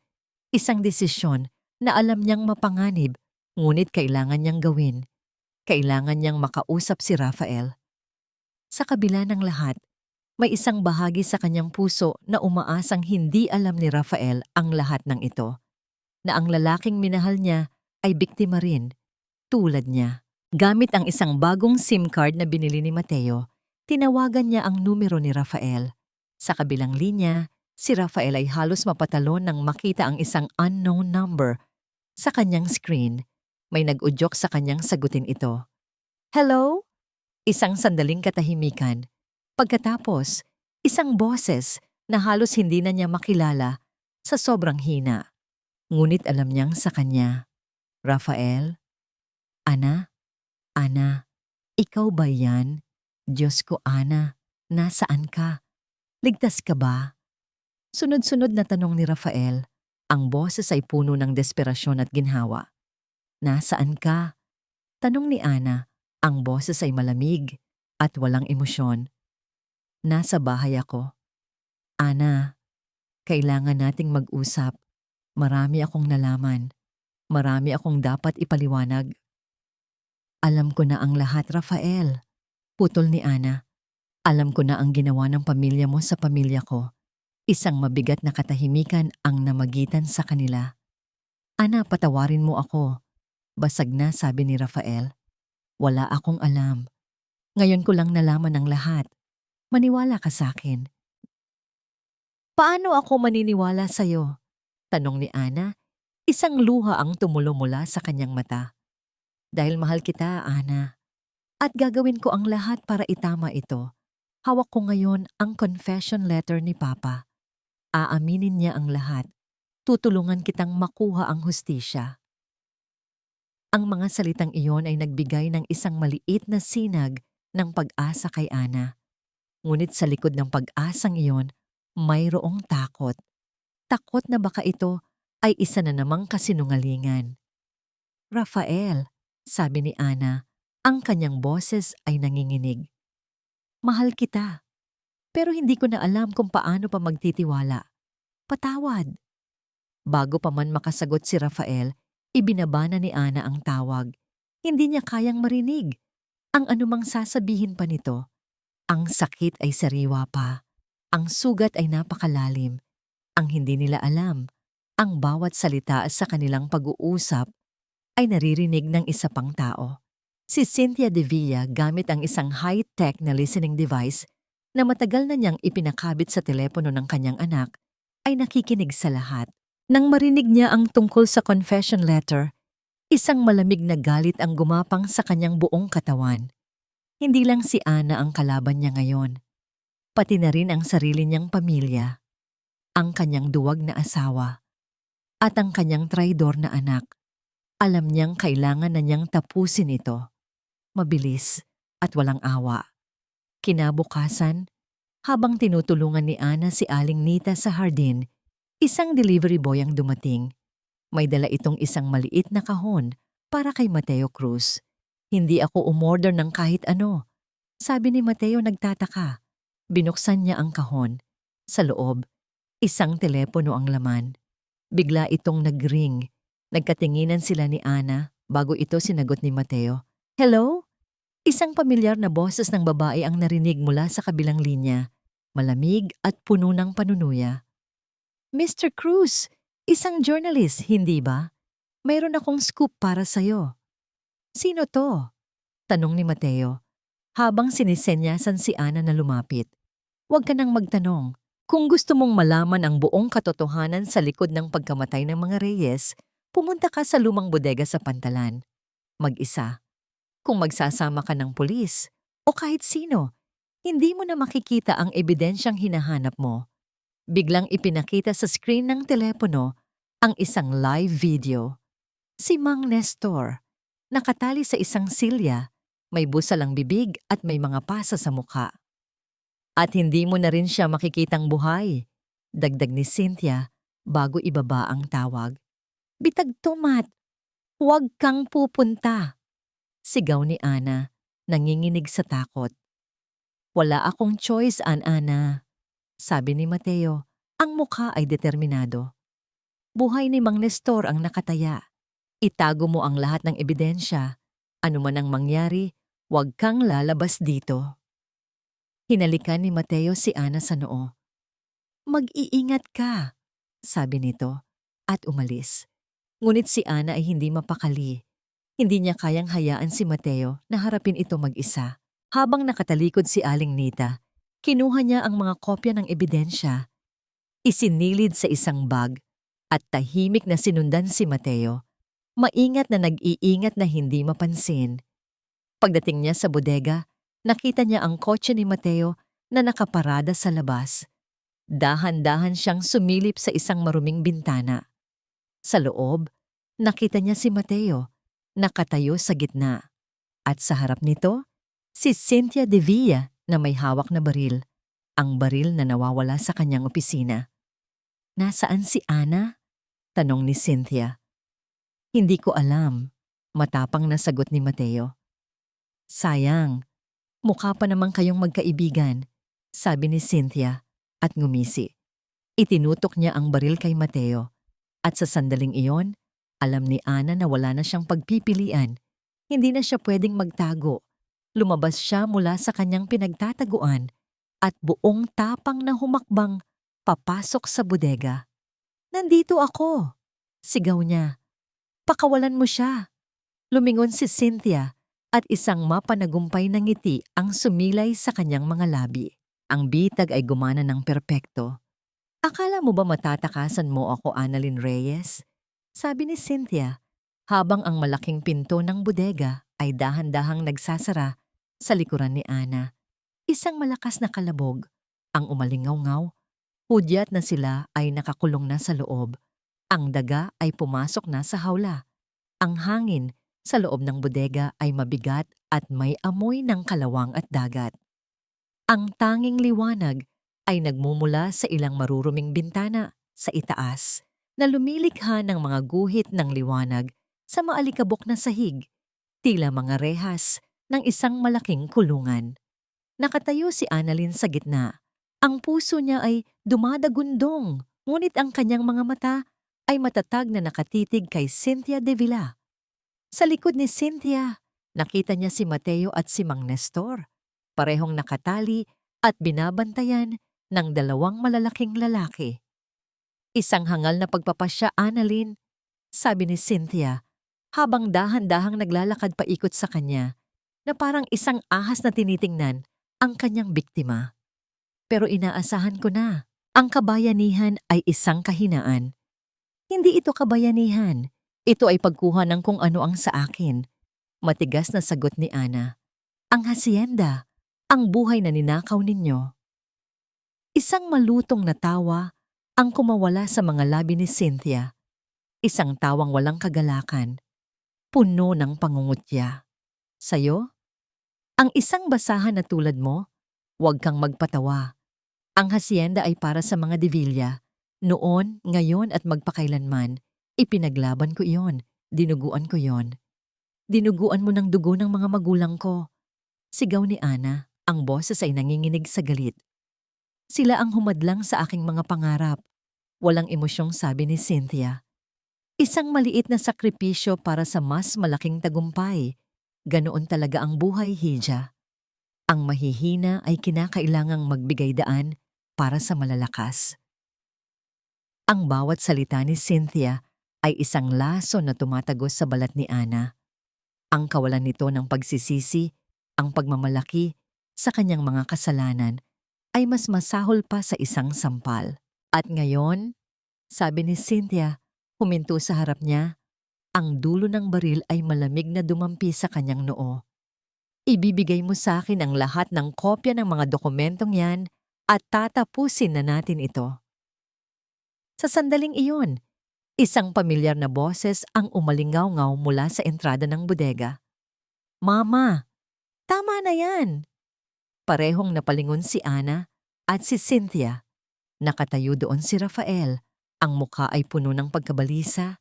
Ang kanyang mga mata ay nakatuon kay Ana. Isang alon ng ginhawa ang bumalot kay Ana. Dumating siya. Nandito siya para iligtas siya. Ang maliit na pag-asang natitira sa kanyang puso ay biglang nagliyab. Rafael, anak, sabi ni Cynthia, hindi man lang nagulat. Mabutit dumating ka. Tamang-tama para masaksihan mo ang paglilinis ko ng ating kalat. Mama, pakiusap. Ibaba niyo ang baril. Pagmamakaawa ni Rafael, dahan-dahang lumalapit. Huwag niyong gawin to. May iba pang paraan. Tumingin si Rafael kay Ana. Ang kanyang mga mata ay puno ng pakiusap. Ana, ibigay mo na sa kanya ang gusto niya. Pakiusap. Para matapos na to. Para sa pamilya. Ang huling mga salita ay tumama kay Ana na parang isang malakas na suntok sa sikmura. Para sa pamilya. Ang pamilyang pumatay sa mga magulang niya. Ang pamilyang sumira sa kanyang buhay. Ang nagliliyab na pag-asa sa kanyang puso ay biglang namatay. napalitan ng isang nagyayilong katotohanan. Hindi siya dumating para iligtas siya. Dumating siya para iligtas ang kanilang pamilya. Ang tingin na ibinigay niya kay Rafael ay puno ng sakit at pagkasuklam. Nakita niya sa mukha nito ang pagkabigo, ang pagkatalo, ang duwag na sinabi ng kanyang ama. Iyon si Rafael, isang duwag na nagtatago sa likod ng palda ng kanyang ina. Nakikita mo, sabi ni Cynthia kay Ana, na may ngiti ng tagumpay. Kahit ang anak ko, alam kung ano ang tama. Ang pamilya ang laging una. Isang aral na hindi mo kailanman matututunan. Bumaling si Cynthia sa kanyang mga tauhan. Kunin niyo ang bag. Mabilis na kinuha ng isa sa mga lalaki ang bag mula sa balikat ni Ana. Ibinigay nito yon kay Cynthia na mabilis na tiningnan ng laman. Ang mga kopya ng titulo, ng mga sulat. Magaling, sabi ni Cynthia. Inilabas niya ang isang lighter. Panahon na para burahin ang nakaraan. Sinindihan niya ang isang sulok ng mga papel. Ang apoy ay dahan-dahang gumapang. Tinutupok ang mga salita ng kanyang ina. Tinutupok ang kanyang tanging pag-asa para sa hustisya. Tumingin si Ana kay Rafael, naghihintay. Naghihintay na gumawa ito ng kahit ano. Ngunit nakatayo lang ito roon, nakayuko, hindi makatingin sa kanya. Talunan. At ngayon, sabi ni Cynthia, ibinagsak ang nasusunog na mga papel sa sahig. Para sa mga natitirang problema, itinutok niyang muli ang baril, ngunit sa pagkakataong ito, kay Mateo. Ikaw ang nag-umpisa ng lahat ng ito, mamamahayag. Huwag, sigaw ni Ana, sinusubukang tumakbo palapit, ngunit hinawakan siya ng isa sa mga tauhan. Huwag po, Mama, sigaw din ni Rafael, sa wakas ay gumalaw. Ngunit huli na ang lahat. Tumingin si Cynthia sa kanyang anak. Minsan, kailangang putulin ang mga sanga para manatiling matatag ang puno, Rafael. Matuto ka. Itinutok niyang muli ang baril kay Mateo. Ang kanyang daliri ay nasa gatilyo na. Ang lahat ay tila bumagal. Ang mukha ni Mateo na puno ng tapang. Ang mga luhang dumadaloy sa pisngi ni Ana. Ang walang magawang mukha ni Rafael. Ito na ang katapusan. Natalo na siya. Ang lahat ng kanyang pinaghirapan ay naging abo. Ang lalaking minahal niya ay isang traidor. Ang kanyang kaibigan ay mamamatay. At siya, may iwan siyang mag-isa sa dilim. Lahat ay nawala. Habang ipipikit na ni Ana ang kanyang mga mata, naghihintay sa putok ng baril na tatapos sa lahat, isang sigaw ang bumasag sa tensyon. Isang sigaw na hindi niya inaasahan. Isang sigaw mula kay Rafael. Ngayon na! Bago pa man maintindihan ni Cynthia kung ano ang nangyayari, ang malalaking metal na pinto ng bodega ay biglang bumukas ng malakas. Ang nakakasilaw na ilaw mula sa mga sasakyan ng pulis ay pumasok, kasunod ng malakas, at umaalingaw-ngaw na tunog ng mga sirena. Ang bodega ay biglang napuno ng mga pulis na nakauniporme, armado, at sumisigaw. Pulis! Baba ang mga armas nyo! Ang buong mundo ni Ana ay muling umikot.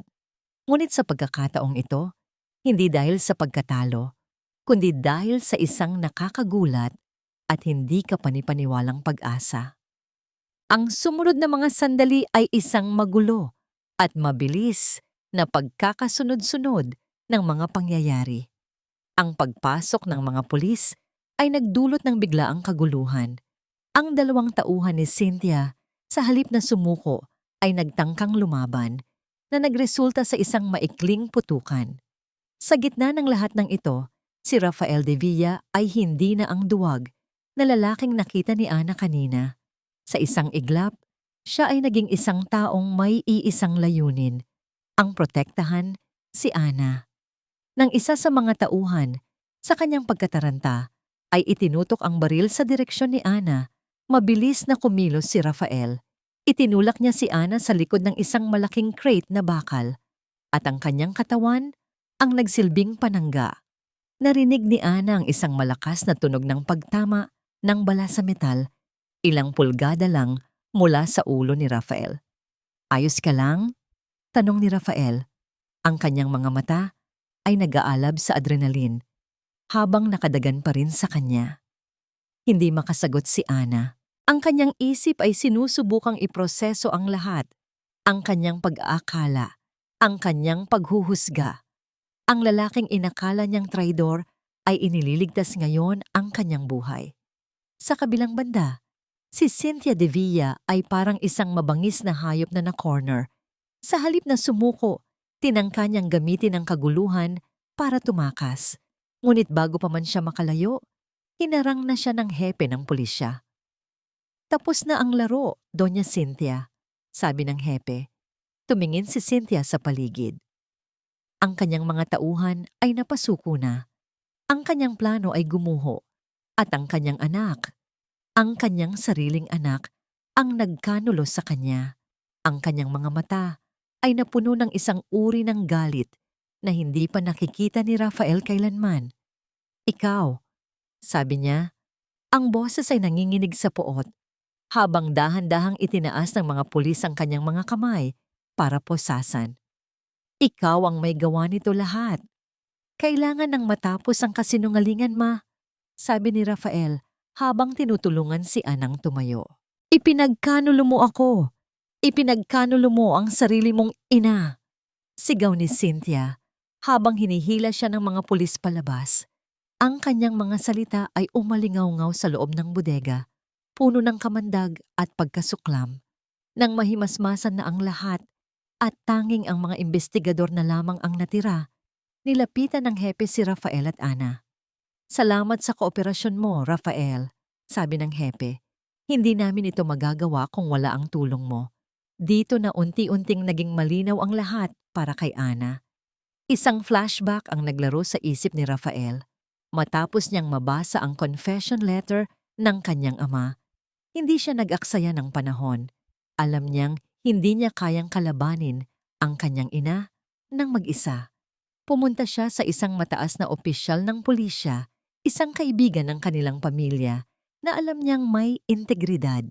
Ipinakita niya ang sulat. "Tulong po," sabi niya. "Gusto kong itama ang lahat ng ito." Magkasama nilang binuo ang plano. Ang tawag ni Ana kay Rafael ay naging isang napakalaking oportunidad. Alam nilang nakikinig si Cynthia. Sinadya ni Rafael na sabihin ang mga salitang "para sa pamilya", para lalong maniwala si Cynthia na nasa panig niya ang anak niya, para maging kampante ito at mahulog sa kanilang bitag. Sinadya niyang magmukhang duwag sa harap ni Ana, isang bagay na halos sumira sa kanyang puso. Ngunit alam niyang kailangan para sa mas malaking layunin. Ang kanyang huling sigaw, "Ngayon na," ay ang hudyat na hinihintay ng mga pulis na nakapalibot na pala sa bodega. "Yung mga ebidensya," sabi ni Ana, napatingin sa nasusunog pa ring mga papel sa sahig. "Huwag kang mag-alala," sabi ng hepe. "Ang mga sinunog niya ay mga pekeng kopya lamang na inihanda namin. Ang original na confession letter, kasama ang testimonya ng iyong kaibigan at ni Mang Nestor, ay sapat na para masimulan ang kaso." Tumingin si Ana kay Rafael. Ang lalaking kaharap niya ngayon ay hindi na ang prinsipe sa kanyang fairy tale. Siya ay isang taong dumaan sa apoy, isang taong piniling wasakin ang sarili niyang mundo para itayo ang tama. Isang taong nagsakripisyo ng lahat. Sa gitna ng kaguluhan, isang figura ang lumitaw mula sa entrada ng bodega. Si Don Ricardo de Villa. Payat, mukhang mas matanda ng 10 taon, ngunit may bagong determinasyon sa kanyang mga mata. Hindi siya tumingin kay Rafael o kay Ana. Dumiretso siya sa hepe ng pulisya. "Huli na po ba ako?" tanong din niya. Itinaas niya ang kanyang mga kamay na tila handa ng magpaposas. "Ako po si Ricardo de Villa at narito ako para aminin ang aking kasalanan sa pagkamatay ng mag-asawang Reyes 15 taon na ang nakalipas." Walang salitang namutawi sa bibig ni Ana at Rafael. Ang ama at anak ay nagkatinginan.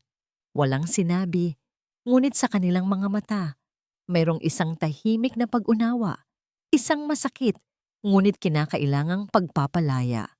Ang huling haligi ng kasinungalingan ng pamilya De Villa ay kusang loob na gumuho. At sa mga abo nito, isang pagkakataon para sa isang bagong simula ang dahan-dahang sumisibol. Ngunit ang tanong ay nananatili. Sapat na ba ang katotohanan para paghilumin ang mga sugat ng nakaraan?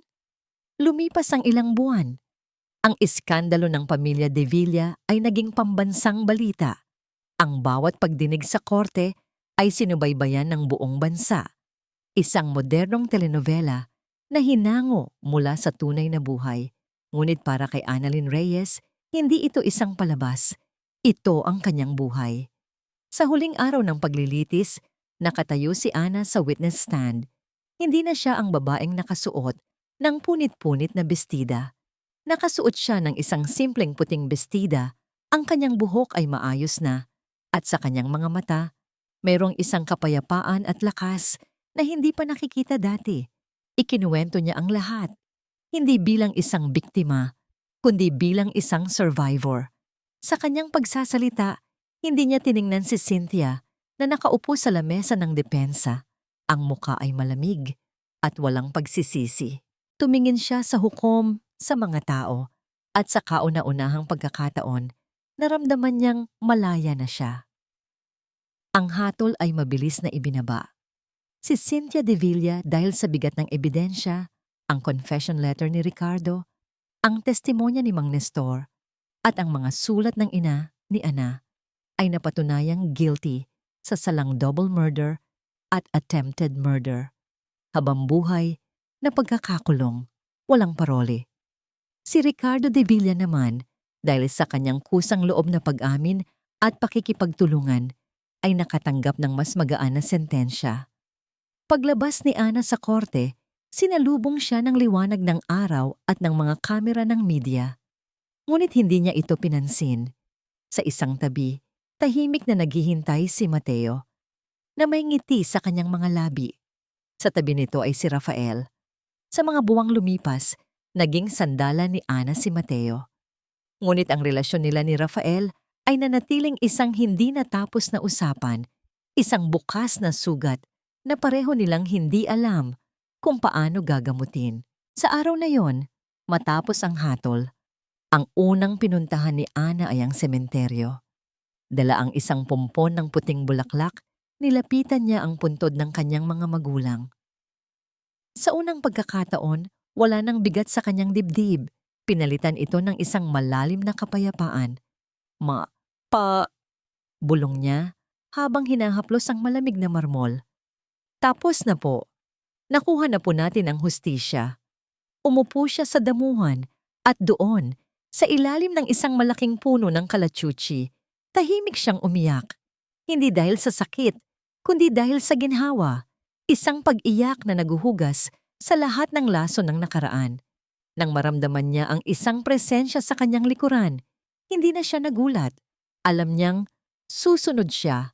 Umupo si Rafael sa tabi niya. Nag-iwan ng isang magalang na distansya sa pagitan nila. Matagal silang hindi nagsalita. Pinapakiramdaman lamang ang hangin at ang katahimikan ng lugar. Patawad, Ana. Sa wakas ay sabi ni Rafael, ang boses ay mahina. Patawad sa lahat ng kasalanan ng pamilya ko. Patawad kung naging duwag ako. Tumingin si Ana sa kanya. Ang galit na dati niyang naramdaman para dito ay matagal nang nawala. Ang nakikita niya ngayon ay isang lalaking nagdurusa rin. Isang lalaking nawalan din ng pamilya sa ibang paraan. Hindi ka naging duwag, Rafael, sabi ni Ana. Sa huli, pinili mo ang tama at iyon ang pinakamahalaga. Pero huli na ang lahat, sabi ni Rafael, puno ng pait. Sinira ko ang tiwala mo. Sinira ko tayo. Maraming nasira, Rafael, malumanay na sagot ni Ana. Pero ang mga nasirang bagay, minsan ay pwedeng buuin muli. Ilang linggo matapos noon, formal nang ibinalik kay Ana ang pagmamay-ari ng Hacienda de la Cruz. Sa unang pagkakataon, tinapakan niya ang lupain hindi bilang isang bisita o manugang, kundi bilang ang tunay na tagapagmana. Ang mansyon ay tila mas malamig at mas malaki kaysa dati. Puno ito ng mga alaala ng kasinungalingan, ngunit ang lupa, ang mga puno ng niyog na sumasayaw sa hangin, ang amoy ng lupa, pagkatapos ng ulan, ito ang tunay na pamana sa kanya. Isang hapon, habang naglalakad siya sa tabi ng lawa, kung saan sila unang nag-date ni Rafael, nakita niya itong naghihintay doon. "Aalis na ako, Ana," sabi ni Rafael. "Pupunta muna ako sa probinsya, sa lola ko. Kailangan kong lumayo. Kailangan kong hanapin ang sarili ko, malayo sa anino ng pangalang Devilla." Tumango si Ana. Naiintindihan niya. "Gusto kong magsimula ka muli," patuloy ni Rafael. "Nang wala ako, nang walang anino ng nakaraan, karapat-dapat ka sa isang buhay na payapa at masaya." Hindi siya humihingi ng pangalawang pagkakataon. Humihingi siya ng pahintulot na palayain ito. Tumingin si Ana sa malawak na lawa, sa paglubog ng araw na nagbibigay ng ginintuang kulay sa lahat.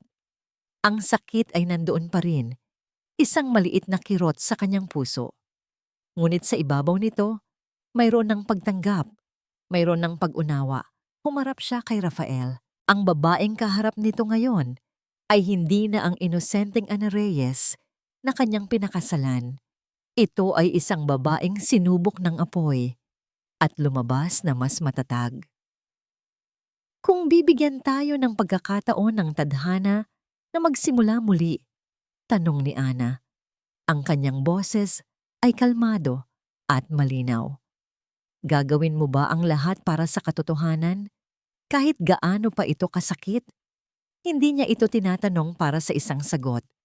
Tinatanong niya ito para malaman kung ang lalaking kaharap niya ay natutunan na ang pinakamahalagang aral.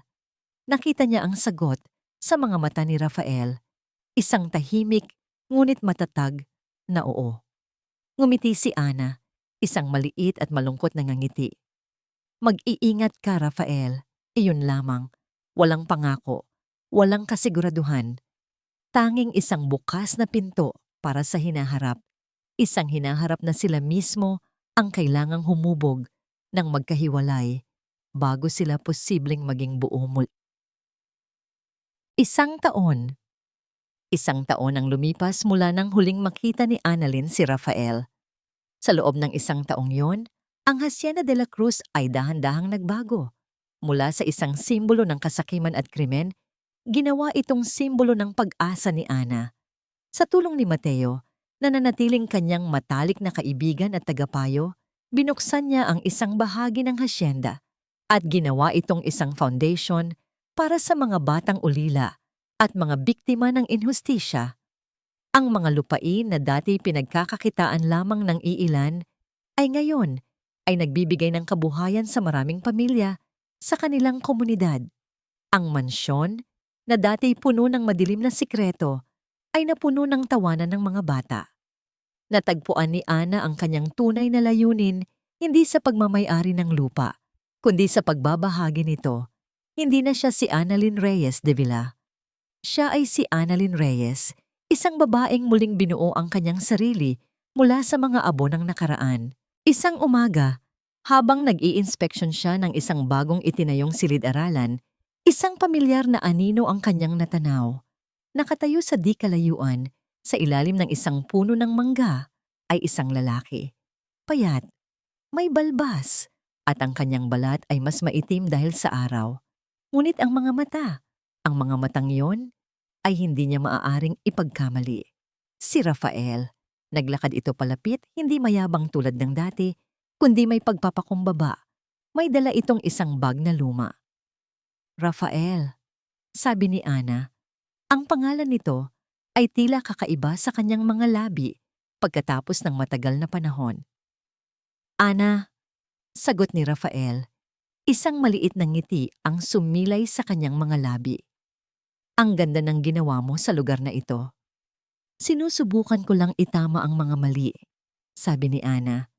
Nagkaroon ng isang komportableng katahimikan sa pagitan nila.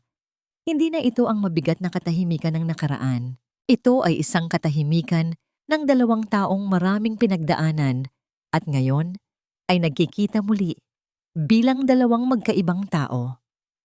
Isang taon akong nagtrabaho sa bukid ng lola ko sa Mindanao. Kwento ni Rafael.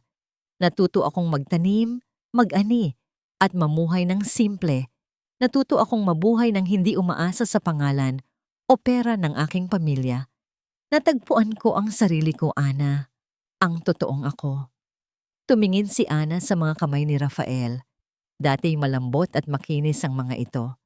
Ngayon, magaspang na ito at may mga kalyo.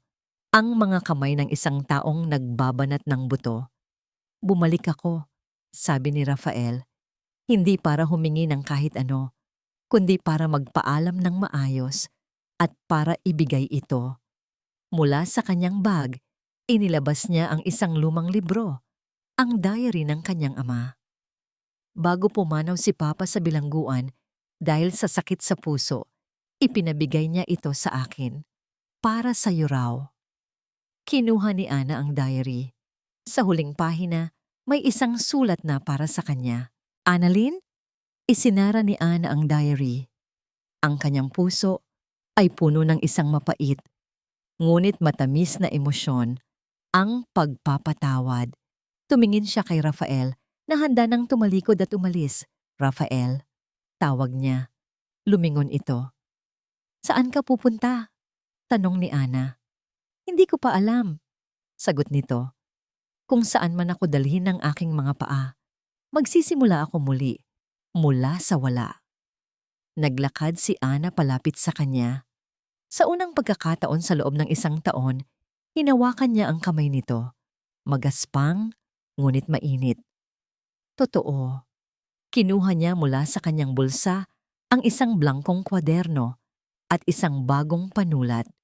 Inilagay niya ito sa kabilang kamay ni Rafael. Simulan nating isulat ang kwento natin, sabi ni Ana. Isang tunay na ngiti ang sa wakas ay sumilay sa kanyang mga labi. Sa pagkakataong ito, totoo na lahat. Napatingin si Rafael sa kwaderno at pagkatapos ay kay Ana. Ang kanyang mga mata ay nagsimulang mamasa. Walang salitang namutawi, tanging isang tango na puno ng pasasalamat, pag-asa at isang pag-ibig na sinubok ng apoy at napatunayang tunay. Hindi ito ang fairy tale na pinangarap ni Ana noon. Malayo dito. Ang kanilang simula ay hindi perpekto. Maraming sugat na kailangan pang paghilumin. Maraming tiwalang kailangan pang buuin muli. Ngunit habang nakatayo sila roon, sa ilalim ng puno ng mangga, hawak ang isang blangkong libro, alam nilang pareho na handa na silang harapin ang anumang pagsubok. Ang tanong ay hindi na hanggang saan aabutin ang kanilang pag-ibig. Dahil ang pag-ibig na itinayo sa pundasyon ng masakit, ngunit matatag na katotohanan, ay walang hangganan. Magkahawak kamay silang naglakad pabalik sa mansyon, hindi nakatingin sa nakaraan na kanilang tinalikuran, kundi sa kinabukasan na sabay nilang isusulat. Sa pagtatapos ng madilim at masalimuot na paglalakbay ni Annalyn Reyes, malinaw na ang katotohanan, gaano man kasakit, ay laging may kapangyarihang magpalaya. Mula sa isang kasalang puno ng pangarap, natagpuan niya ang sarili sa gitna ng takot, pagtataksil, at dugo. Ngunit pinili niyang huwag manatiling biktima. Sa bawat ebidensyang kanyang tinipon at sa bawat lihim na kanyang ibinunyag, unti-unting gumuho ang imperyong itinayo sa kasinungalingan at kasakiman. Ang mga salarin ay hinarap ng hustisya at ang mga inosenteng nasaktan ay nabigyan ng tinig at pag-asa. Ang muling pagbangon ng pag-ibig ni Annalyn at Rafael ay hindi bunga ng paglimot, kundi ng tapang na harapin ang nakaraan at piliin ang katotohanan kaysa huwad na kaligtasan. Ipinapaalala ng kwento na ang kabutihan ay may gantimpala at ang kasamaan, kahit itago sa anyo ng pamilya, ay may wakas. Bago tayo magtapos, nais kong marinig kayo. Kung ikaw si Annalyn, kakayanin mo bang harapin ang katotohanan kahit kapalit ang lahat? Naniniwala ka ba na may ikalawang pagkakataon ang pag-ibig matapos ang matinding kasinungalingan? At ikaw, kumusta ka ngayon? Ligtas ka ba? At may taong masasandalan? Nandito ang channel na ito para makinig at magmalasakit. Ibahagi mo ang saloobin mo sa comments. Mahalaga ang boses mo rito.